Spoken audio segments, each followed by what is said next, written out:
Kattappana saint Martha's nursery സ്കൂളിൽ വാർഷികം നടന്നു. നഗരസഭാ അധ്യക്ഷൻ ജോയി വെട്ടിക്കുഴി ആഘോഷ പരിപാടികൾ ഉദ്ഘാടനം ചെയ്തു. കട്ടപ്പന സെന്റ് മാർത്താസ് ഓഡിറ്റോറിയത്തിൽ വെച്ചാണ് വാർഷികാഘോഷം സംഘടിപ്പിച്ചത്. വാർഷികത്തോടനുബന്ധിച്ച് സ്കൂളിലെത്തിയ വിദേശികൾ കാണികളിൽ കൗതുകമുണർത്തി. Saint Martha's congregation mother general sister Dhanya അധ്യക്ഷയായിരുന്നു. പ്രിൻസിപ്പൽ സിസ്റ്റർ മെറിൻ വാർഷിക റിപ്പോർട്ട് അവതരിപ്പിച്ചു. നഗരസഭാ ചെയർപേഴ്സൺ ജോയി വെട്ടിക്കുഴി ഉദ്ഘാടനം ചെയ്തു.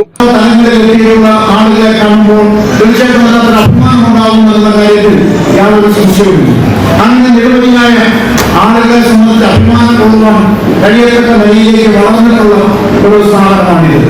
അപ്പോൾ ഇതോടൊപ്പം തന്നെ ഇവിടെ ആ ഒരു സ്ഥാപനത്തിന്റെ പ്രവർത്തനത്തോടൊപ്പം ഇതിനോട് ചേർന്ന് നിന്ന് പ്രവർത്തിക്കുന്ന അല്ലെങ്കിൽ മാതാപിതാക്കൾ, അവരാണ് ഞാൻ സൂചിപ്പിച്ചതുപോലെ അവരുടെ ഒരു വിശ്വാസം. കുട്ടികളുടെ വിവിധ കലാപരിപാടികൾ നടന്നു.